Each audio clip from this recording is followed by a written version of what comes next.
അസ്സലാമു അലൈക്കും വറഹ്മത്തുള്ളാഹി. ബിസ്മില്ലാഹിർ റഹ്മാനിർ റഹീം. അൽഹംദുലില്ലാഹി റബ്ബിൽ ആലമീൻ. വസ്സലാത്തു വസ്സലാമു അലാ അഷ്റഫിൽ അംബിയാഇ വൽ മുർസലീൻ വഅലാ ആലിഹി വസഹ്ബിഹി അജ്മഈൻ. അമ്മാ ബഅദ്. പ്രിയപ്പെട്ട കുട്ടികളെ, ഖുർആൻ വിജ്ഞാന പരീക്ഷയിലെ സൂറത്തുൽ ഹാഖയിലെ 4-ാമത്തെ ക്ലാസ്സിലാണ് നമ്മളുള്ളത്. 44 മുതലുള്ള വചനങ്ങളാണ് ഇനി നമുക്ക് ഇതിൽ ചർച്ച ചെയ്യാനുള്ളത്. ആ വചനങ്ങളിലേക്ക് ഒന്ന് ശ്രദ്ധിക്കാം. എല്ലാ ദിവസവും പറയുന്നത് പോലെ ആ വചനങ്ങൾ പാരായണം ചെയ്യുന്ന സമയത്ത് അതിൻ്റെ കൂടെ വളരെ ഭംഗിയായി പാരായണം ചെയ്യാൻ നിങ്ങൾ ശ്രദ്ധിക്കുമല്ലോ. അതിനുള്ള ഗ്യാപ്പ് ഡീറ്റെയിൽ കാര്യമായിട്ട് ഉണ്ടാവും കേട്ടോ. സുഹൃത്തുക്കളെ, നാളത്തേക്ക് തുടങ്ങിയോ? നാളത്തേക്ക് ولو تقول علينا بعض الأقاويل لأخذنا منه باليمين ثم لقطعنا منه الوتين فما منكم من أحد عنه حاجزين وإنه لتذكرة للمتقين وإنا لنعلم أن منكم مكذبين وإنه لحسرة على الكافرين وإنه لحق اليقين فسبح باسم ربك العظيم. മക്കളെ, ശ്രദ്ധിച്ചു കേട്ടല്ലോ. 44-ാമത്തെ ആയത്തിൽ കഴിഞ്ഞ് വെച്ച ആയത്തിന്റെ ബാക്കി ഭാഗത്തിലേക്ക് തന്നെയാണ് സൂചനയുള്ളത്. നോക്കൂ, 44-ാമത്തെ ആയത്ത്. വലൗ തഖവ്വല അലൈനാ ബഅദൽ അഖാവീൽ. വലൗ തഖവ്വല അലൈനാ. തഖവ്വല എന്ന് പറഞ്ഞാൽ കെട്ടിപ്പറഞ്ഞു എന്നാണ്. പറഞ്ഞുണ്ടാക്കിയിരുന്നുവെങ്കിൽ അലൈന, നമ്മുടെ മേൽ. പ്രവാചകൻ സല്ലല്ലാഹു അലൈഹി വസല്ലമ വിശുദ്ധ ഖുർആനിന്റെ വചനങ്ങൾ പാരായണം ചെയ്തു കൊടുക്കുന്നത് അത് അള്ളാഹു അവതരിപ്പിച്ചു കൊടുത്തതിന്റെ പ്രകാരം തന്നെയാണ്. അത് പ്രവാചകൻ ഒരു വാക്കുപോലും അതിലേക്ക് ചേർക്കുകയോ ഒരു വാക്കുപോലും അതിൽ നിന്ന് കുറക്കുകയോ ചെയ്യില്ല. എന്നിട്ട് ആ പ്രവാചകൻ കെട്ടിച്ചമച്ചുണ്ടാക്കിയതാണെന്ന് നിങ്ങൾ വാദിക്കുന്നുവെങ്കിൽ ആണ് അള്ളാഹു പറയണത് വലൗ തഖവ്വല അലൈനാ ബഅദൽ അഖാവീൽ. ബഅദൽ അഖാവീൽ ആണ്. അഖാവീൽ എന്ന് പറഞ്ഞാൽ ചില വാക്കുകൾ കൃത്രിമമായിട്ട് ഉപയോഗിക്കുന്ന വാക്കുകൾ, അങ്ങനെ അഖാവീൽ അറിയാം. കൃത്രിമമായിട്ട് എന്ത് ചെയ്യുക വാക്കുകൾ, ഖൗൽ അഖ്വാൽ അഖാവീൽ. അപ്പൊ കൃത്രിമമായിട്ട് പ്രവാചകനെങ്ങാനും നമ്മുടെ മേൽ, അത് അള്ളാഹു പറഞ്ഞു എന്ന് പറഞ്ഞാണ്ടാണല്ലോ വിശുദ്ധ ഖുർആൻ പ്രവാചകൻ ഓതി തരുന്നത്. എന്നിട്ട് അള്ളാഹു പറഞ്ഞു എന്ന് നിങ്ങൾ അദ്ദേഹം കെട്ടിച്ചമച്ചു എന്നാണ് നിങ്ങളുടെ വാദം. ഇനി അങ്ങനെ പ്രവാചകൻ ചെയ്യുമെങ്കിൽ, പ്രവാചകൻ ചെയ്തിട്ടില്ല, ചെയ്ത അള്ളാഹു വെറുതെ വിടുമോ? അതാ പറയണത്. ഇത് പ്രവാചകനും വിശുദ്ധ ഖുർആനും തിരുസുന്നത്തും ഒക്കെ അനുസരിച്ച് അള്ളാഹിന്റെ ദീനുമായിട്ട് നടക്കുന്ന നമുക്കൊക്കെ ബാധ്യസ്ഥമായ ഒരു വചനമാണ് ഇനി അടുത്ത് വരുന്നത്. അള്ളാഹിന്റെ പേരിൽ വല്ല കളവും ആർക്കെങ്കിലും പറയാൻ ഈ ലോകത്ത് അനുവാദമില്ല. ഇനി അങ്ങനെ ആരെങ്കിലും പറഞ്ഞാൽ അള്ളാഹു പറഞ്ഞു എന്ന് പറഞ്ഞാണ്ടേ പ്രവാചകൻ എങ്ങാനും ഈ വാക്ക് പറയുകയാണെങ്കിൽ മിൻഹു ബിൽ യമീൻ. തീർച്ചയായിട്ടും എന്നാണ് ആ ലാക്കർത്ഥം. അഖദിന, നാം അവനെ പിടികൂടും. മിൻഹു, ആ കാരണത്താൽ അദ്ദേഹത്തോടെ നമ്മൾ പിടിക്കും. അഖദിന മിൻഹു, അദ്ദേഹത്തെ നമ്മൾ പിടിക്കും. ബിൽ യമീൻ, വലം കൈ കൊണ്ട്. വലം കൈ കൊണ്ട് എന്ത് ചെയ്യും? അദ്ദേഹത്തെ നമ്മൾ പിടിക്കും. ഈ വലം കൈ കൊണ്ട് പിടിക്കുക എന്ന് പറഞ്ഞാൽ അതിന് വിശദീകരണങ്ങളുണ്ട്. അതാ കുതറി രക്ഷപ്പെടാൻ സാധിക്കാത്ത വണ്ണം ശക്തമായ നിലയിൽ ശിക്ഷാ നടപടി സ്വീകരിക്കും എന്നതിനാണ് അള്ളാഹു അങ്ങനെ പ്രയോഗിച്ചത്. കുതറി രക്ഷപ്പെടാൻ കഴിയൂല. ആ രൂപത്തിൽ അള്ളാഹു പ്രവാചകനെ പിടിക്കും. 46-ാമത്തെ ആയത്തിൽ അള്ളാഹു തുടരുകയാണ്. സുമ്മ,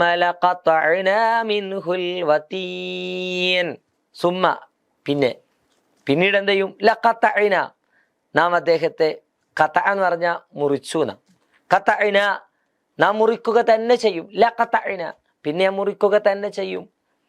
മിൻഹു, അദ്ദേഹത്തിൽ നിന്ന് എന്നൊക്കെയാണ്. അദ്ദേഹത്തിൽ നിന്ന്. അൽ വതീൻ, ആ വാക്കർത്ഥം ഓർക്കണം. വതീൻ എന്ന് പറഞ്ഞാൽ ഹൃദയനാഡി, ജീവനാഡി എന്നൊക്കെയാണ്. ജീവനാഡിയെ നാം മുറിക്കും എന്ന് പറഞ്ഞാൽ എന്താ? കഴുത്തിന് പിടിക്കുന്ന അറിയില്ല നമ്മൾ തന്നെ. ആയുസിനെ പിടിക്കും, അദ്ദേഹത്തെ പിടിക്കുന്ന അർത്ഥം. പിടിക്കും നമ്മൾ ആ പണി ചെയ്താൽ. എന്നിട്ട് അള്ളാഹ് പറയാ ഫമാ മിൻകും മിൻ അഹദിൻ അൻഹു ഹാജിസീൻ. 47-ാമത്തെ വചനം ഫമാ മിൻകും, അപ്പോൾ നിങ്ങളിൽ നിന്നുണ്ടാവില്ല, മിൻ അഹദിൻ ഒരാളും, അൻഹു അദ്ദേഹത്തിൽ നിന്ന്, ഹാജിസീൻ തടയുന്നവരായിട്ട്. ഹാജിസ് എന്ന് പറഞ്ഞാൽ തടയ, അദ്ദേഹത്തെ ശിക്ഷിക്കുന്നതിന് പിടിക്കുന്നതിനെ തടസ്സം സൃഷ്ടിക്കുന്നവരായിട്ട് നിങ്ങളിൽ ഒരാളുണ്ടാവില്ല, ഒരാൾക്കും തടയാൻ കഴിയില്ല. അപ്രകാരം അള്ളാഹു പിടിക്കും. അഥവാ അള്ളാഹുവിന് മേൽ കള്ളം കെട്ടിച്ചമച്ചതാണ് പ്രവാചകനെങ്കിൽ അത് അള്ളാഹു എന്നെ തീരുമാനമാക്കുമായിരുന്നു. അതാണ് ചുരുക്കി പറഞ്ഞ 44 മുതൽ 47 വരെയുള്ള വചനത്തിൽ പ്രവാചകനെങ്ങാനും അള്ളാഹുവിന് മേൽ കള്ളം കെട്ടിച്ചമച്ചുണ്ടാക്കിയതാണ് ഈ വചനമെങ്കിൽ അള്ളാഹു തന്നെ അത് തീരുമാനമാക്കുമായിരുന്നു എന്നതാണ് ഈ വചനത്തിന്റെ വിവക്ഷ.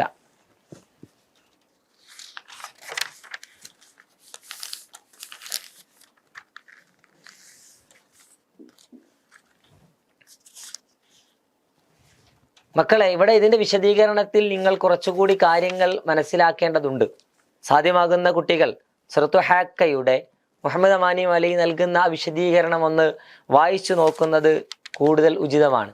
കാരണം ഭൗതികവാദികൾ വരുന്ന പ്രവാചകൻ സല്ലല്ലാഹു അലൈഹി വസല്ലമക്കെതിരെ, ഇസ്ലാമിനെതിരെ തന്നെ പല വിമർശനങ്ങളും വരുന്ന വിശുദ്ധ ഖുർആൻ എന്നത് അത് മുഹമ്മദ് നബി സല്ലല്ലാഹു അലൈഹി വസല്ലം, അവരുടെ ഭാഷയിൽ മുഹമ്മദ്, അത് പാരായണം ചെയ്തു കൊടുത്ത, അത് ആളുകൾക്ക് മുമ്പിൽ അന്നത്തെ കാലത്ത് അവതരിച്ചൊരു സാധനമല്ലേ, പഴക്കം ചെന്നതല്ലേ എന്നിത്യാദി കാര്യങ്ങൾക്കൊക്കെ ഇത് അള്ളാഹുവിന്റെ വചനം തന്നെയാണ് എന്ന് പറഞ്ഞ് തെളിയിക്കുന്ന കാര്യത്തിൽ അതിന് അള്ളാഹു പറയുന്ന കാര്യങ്ങളൊക്കെ വിശദീകരിക്കുന്നുണ്ട് മുഹമ്മദ് അമാനി മൗലവി.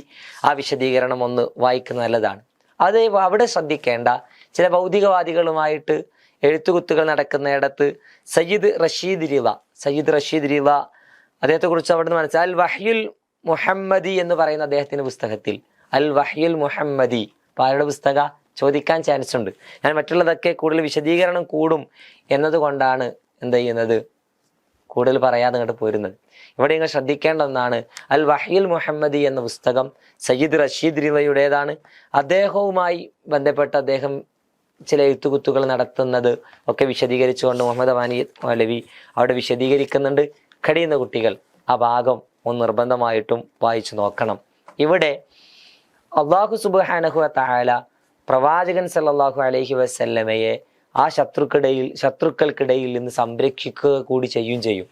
അവിടെ അള്ളാഹു പിടിക്കുന്നൊക്കെ പറയുന്നതോടൊപ്പം പ്രവാചകനെ വളരെ സേഫായിട്ട്, പ്രവാചകൻ സല്ലല്ലാഹു അലൈഹി വസല്ലം അവർക്ക് മുമ്പിൽ എത്ര തന്നെ പ്രവാചകനെ അവർ എതിർത്തിട്ടും, എത്ര വ്യത്യസ്ത രൂപത്തിൽ പ്രവാചകനെ ആക്രമിക്കാൻ അവർ നോക്കിയിട്ടുണ്ട്. പക്ഷെ അവരുടെ എല്ലാവിധ അക്രമങ്ങളിൽ നിന്നും അള്ളാഹു പ്രവാചകനെ രക്ഷിച്ചില്ലേ? അത് വിശുദ്ധ ഖുർആൻ തന്നെ പറഞ്ഞിട്ടുണ്ട്, വല്ലാഹു യഅ്സിമുക മിനന്നാസ്. അള്ളാഹു നിന്നെ മനുഷ്യരിൽ നിന്ന് കാത്തു രക്ഷിക്കുന്നതാണ്. ഈ വാക്കില്ലേ വല്ലാഹു യഅ്സിമുക മിനന്നാസ് എന്നത് വിശുദ്ധ ഖുർആൻ കൊടുത്ത വാക്കാ. ഈ വിശുദ്ധ ഖുർആൻ കൊടുത്ത ഈ വാക്ക് തന്നെ ഇത് അള്ളാഹിങ്കിൽ നിന്നാണെന്നുള്ള തെളിവാണ്. കാരണം എന്താ അറിയോ, പ്രവാചകൻ സല്ലല്ലാഹു അലൈഹി വസല്ലമക്ക് പല കോട്ടം തട്ടിക്കാൻ നോക്കിയ ആൾക്കാർ, യുദ്ധത്തിൽ പ്രവാചകനെ വധിക്കാൻ നോക്കിയ ആളുകൾ, സ്വകാര്യമായിട്ട് പ്രവാചകനെ വധിക്കാൻ നോക്കിയവർ, ഭക്ഷണത്തിൽ വിഷം കൊടുത്ത് പ്രവാചകൻ സല്ലല്ലാഹു അലൈഹി വസല്ലമയെ വധിക്കാൻ നോക്കിയവർ, അവരിൽ നിന്നൊക്കെ വല്ലാഹു യഅ്സിമുക മിനന്നാസ്, ജനങ്ങളിൽ നിന്ന് അള്ളാഹു പ്രവാചകനെ രക്ഷിച്ചു. ഇത് വിശുദ്ധ ഖുർആൻ ഇറങ്ങുന്ന കാലത്തുള്ള ആയത്ത്. അതിനുശേഷം ഇത് നിലനിൽക്കുന്നു, പ്രവാചകന് ഒരു പോറലും പറ്റിയിട്ടില്ലല്ലോ. ഇനി വിശുദ്ധ ഖുർആനിന്റെ ഓരോ ആയത്തുകൾ, ഇത് പ്രവാചകൻ സല്ലല്ലാഹു അലൈഹി വസല്ലമയുടെ ഒരു വാക്കല്ല, ഒരു മനുഷ്യന്റെ വാക്കല്ല എന്നുള്ള തെളിവ്. വിശുദ്ധ ഖുർആൻ എവിടെയെങ്കിലും ഒരു കാര്യം പറഞ്ഞിട്ടുണ്ടെങ്കിൽ അത് തെറ്റാണെന്ന് ന്യായപ്രകാരം തെളിയിക്കാൻ ഒരാളൊന്നും കഴിയൂല. അതാണ് ഖുർആൻ അള്ളാഹുവിന്റെ അടുക്കൽ നിന്നുള്ള ഏറ്റവും വലിയ തെളിവ്. അതോടൊപ്പം അതിലേക്ക് ചേർത്ത് പറയാനുള്ളത്, ഈ ഖുർആൻ ഓതി കൊടുത്ത പ്രവാചകൻ ഒരിക്കലും ഇത് എൻ്റേതാണെന്ന് പറഞ്ഞിട്ടില്ല. ഇത്രയും മഹത്തരമായ ഗ്രന്ഥം കൊണ്ടുവന്നിട്ട് ഇതിൻ്റെയൊക്കെ നമ്മൾ അതിന്റെ ക്രെഡിറ്റ് നമ്മൾ എടുക്കാനല്ലേ പൊതുവെ ശ്രദ്ധിക്കുക. പക്ഷെ പ്രവാചകൻ എന്താ പറഞ്ഞത്, എൻ്റേതല്ല, ഇത് ലോകരക്ഷിതാവായ അള്ളാഹു അവതരിപ്പിച്ചതാണ്.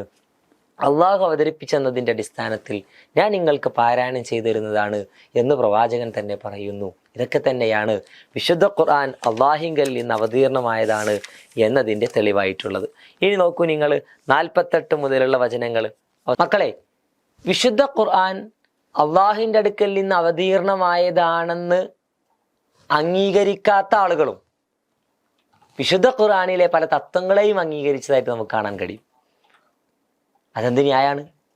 വിശുദ്ധ ഖുർആൻ നേരത്തെ ഞാൻ പറഞ്ഞല്ലോ, വിശുദ്ധ ഖുർആൻ പറഞ്ഞ ഒരു കാര്യം ഇവിടെ തെറ്റാണെന്ന് ന്യായമായിട്ട് തെളിയിക്കാൻ ഒരാൾക്കും കഴിയില്ല. അത് മുസ്ലിങ്ങളായ നമ്മുടെ പവറല്ല. അങ്ങനെ നമ്മൾ അഹങ്കരിക്കൊന്നും വേണ്ട. മറിച്ച് നമ്മൾ വിശ്വസിക്കുന്ന ഈ ഗ്രന്ഥം ലോക സ്രഷ്ടാവായ റബ്ബിൽ നിന്നുള്ളതാണ് എന്നതുകൊണ്ടാണ്. ഇങ്ങനെ വിശുദ്ധ ഖുർആനിനെ കാര്യങ്ങളിലെ നന്മകൾ അംഗീകരിച്ചുകൊണ്ടുള്ള കുറേ ആളുകളുണ്ടായിരുന്നു. ചില കവികളൊക്കെ അതിൻ്റെ നന്മകൾ പറയുകയും അതിനെക്കുറിച്ച് പാടുകയും ചെയ്ത ആളുകളെക്കുറിച്ചൊക്കെ ആ വിശദീകരണത്തിൽ മുഹമ്മദ് അമാനി മൗലവിയുടെ പറയുന്നുണ്ട്. ഒന്ന് ശ്രദ്ധിക്കണം. അതിൽ നിങ്ങൾ ശ്രദ്ധിക്കേണ്ട ഒരു ഭാഗം മാത്രം ഞാൻ പറയാൻ. ഉമയ്യത്ത് ബിനു അബിസ്വലത്തിനെ കുറിച്ച് പ്രവാചകൻ സല്ലല്ലാഹു അലൈഹി വസല്ലം പറഞ്ഞൊരു വാക്കുണ്ട്, ആമന ഷിഅറുഹു. അദ്ദേഹത്തിന്റെ കവിത വിശ്വസിച്ചു. നല്ലോണം കവിത പാടി അദ്ദേഹം, ഇസ്ലാമിനെ കുറിച്ച് പൊക്കിയൊക്കെ പാടി. ആ പ്രവാചകൻ പറഞ്ഞതാണ് ആമന ഷിഅറുഹു, അദ്ദേഹത്തിന്റെ കവിത വിശ്വസിച്ചിരിക്കുന്നു. വലം യുഅ്മിൻ ഖൽബുഹു, എന്നാൽ അദ്ദേഹത്തിന്റെ മനസ്സ് എന്ത് ചെയ്തിട്ടില്ല, വിശ്വാസിയായിട്ടില്ല. കാര്യം മനസ്സിലായോ? അവർ ചോദ്യത്തിനും ആരുടെ വാക്കാണ്, ആരെ കുറിച്ച് പ്രവാചകൻ പറഞ്ഞതാണ് എന്നതൊന്നാണിത്. ഇനി ആര് പറഞ്ഞതാണ്? പ്രവാചകൻ പറഞ്ഞതാണ് ആമന ഷിഅറുഹു, അദ്ദേഹത്തിന്റെ കവിത. ആ അദ്ദേഹം എന്നതുകൊണ്ട് ഉദ്ദേശിക്കുന്നത് ഉമയ്യത്ത് ബിനു അബിസ്വലത്തിനെ കുറിച്ചാണ് പ്രവാചകൻ പറഞ്ഞത്. അദ്ദേഹത്തിന്റെ കവിത വിശ്വസിച്ചിട്ടുണ്ട്. അദ്ദേഹം കുറെ നല്ല കാര്യങ്ങൾ പാടിയിരുന്നു പ്രവാചകനെ കുറിച്ചും അദ്ദേഹം ഇസ്ലാമിനെ കുറിച്ചൊക്കെ. അപ്പൊ അദ്ദേഹം കവിത വിശ്വാസിയായി, പക്ഷെ അദ്ദേഹത്തിന്റെ ഹൃദയം വിശ്വാസിയായിട്ടില്ല എന്ന് പ്രവാചകൻ സല്ലല്ലാഹു അലൈഹി വസല്ലമ ഒരിക്കൽ പറയുകയുണ്ടായി. ഇനി 48 മുതലുള്ള വചനങ്ങൾ 51 വരെ അവസാനിക്കണം.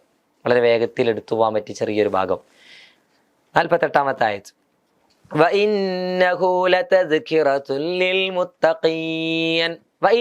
തീർച്ചയായിട്ടും അത് ഈ ഖുർആൻ പ്രവാചകൻ സല്ലല്ലാഹു അലൈഹി വസല്ലമയിൽ അവതരിച്ച നമ്മുടെയൊക്കെ കൈകളിലുള്ള ഈ ഖുർആൻ ലതദ്കിറ, തീർച്ചയായിട്ടും അതൊരു തദ്കിറയാണ്.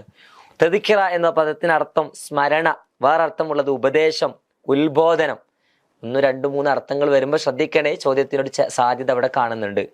ഇതൊരു ഉപദേശമാണ്, ഉത്ബോധനമാണ്, ഒരു സ്മരണയാണ്. ആർക്കാണ്? ലിൽ മുത്തഖീൻ, തഖ്വയുള്ളവർക്ക് ഒരു സ്മരണ, അതിലെ ഉത്ബോധനമാണ് ഇത് ഈ ഖുർആൻ. അപ്പൊ ആർക്കാ ഖുർആൻ ഉപകാരപ്പെടുക?